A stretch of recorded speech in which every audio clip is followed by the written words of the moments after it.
Кого го боцкаат пчелите? На секоја парцела треба да се има барем еден пчеларник и кажав на Анастасија дека кај нас само некои луѓе можат да комуницираат со пчелите. Луѓето го учат тоа во специјализирани училишта, но ни тие не успеваат секогаш.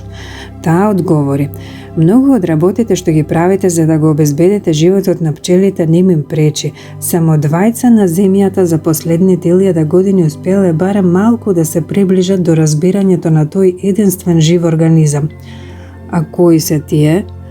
Тоа се двајца монаси и тие се вбројуваат во светците. За нив можеш да прочиташ во книгите што се чуваат во манастирските библиотеки. Зарем ти, Анастасија, читаш црковна литература? Каде, кога, па ти немаш ниту една книга?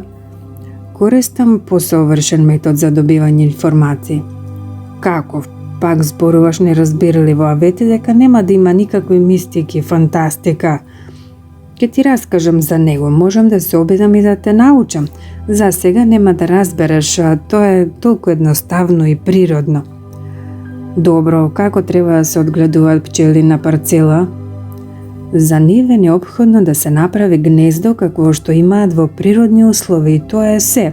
Понатамошната работа се состои во тоа од пчелите да се собере дел од медот, восокот и другите корисни супстанции за човекот што го произведуваат тие. Па, Анастасија, тоа воопшто не е едноставно. Кој знае какво треба да биде природното гнездо? Еве, доколку ти објасниш како да го направиме од овие материјали со кои располагаме, тогаш тоа ќе биде остварливо, можеби.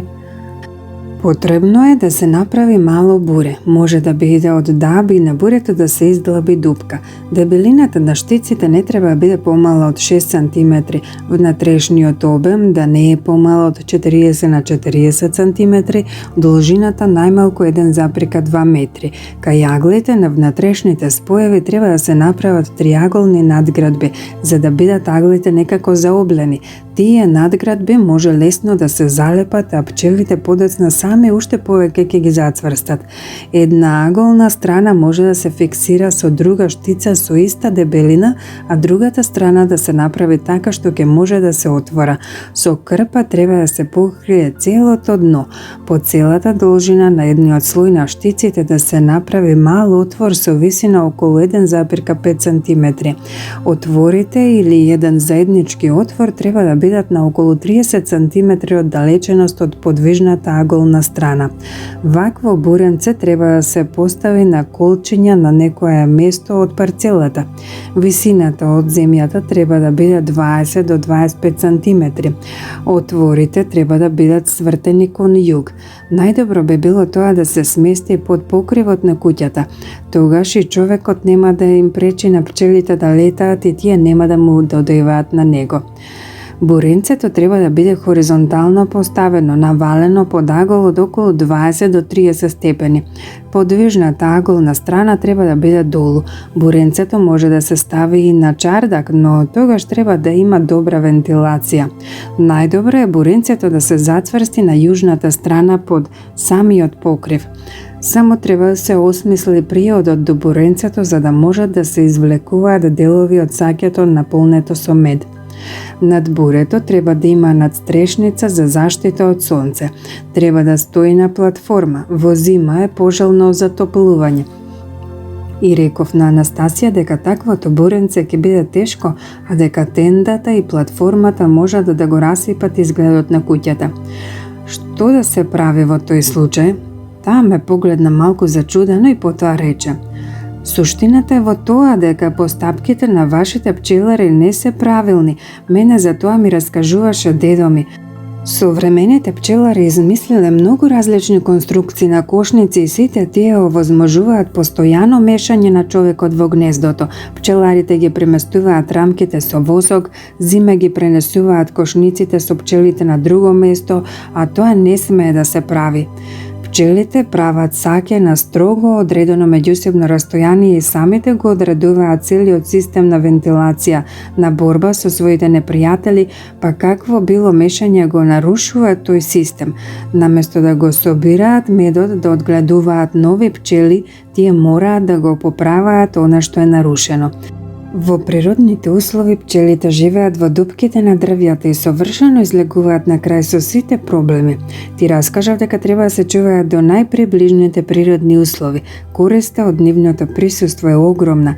Токму тие најефикасно ги опрашуваат сите растенија и ги зголемуваат приносите, но вие тоа треба добро да го знаете.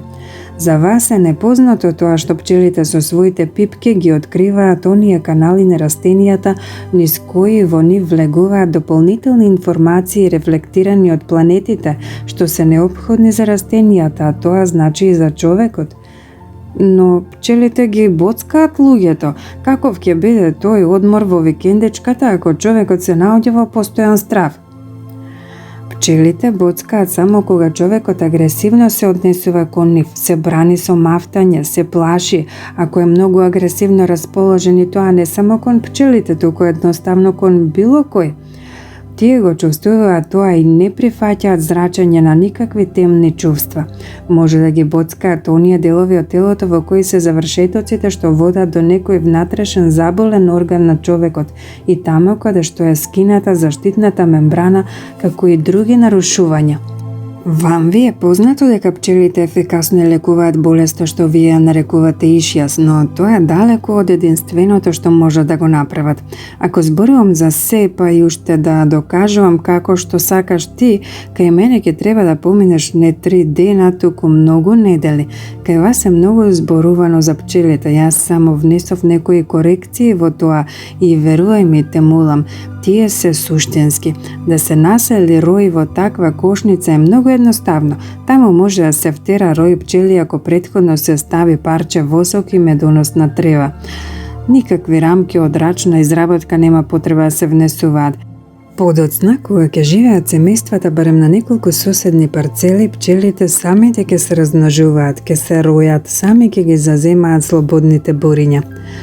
А како да се собере нивниот мед? Ќе се отвори аголниот капак, ќе се искрши висечкиот восок и ќе се извади запечатениот мед и цветниот прав. Само не треба да се биде егоист, неопходно е да им се остави дел на пчелите за во зима, а најдобро е во првите години воопшто да не се зема.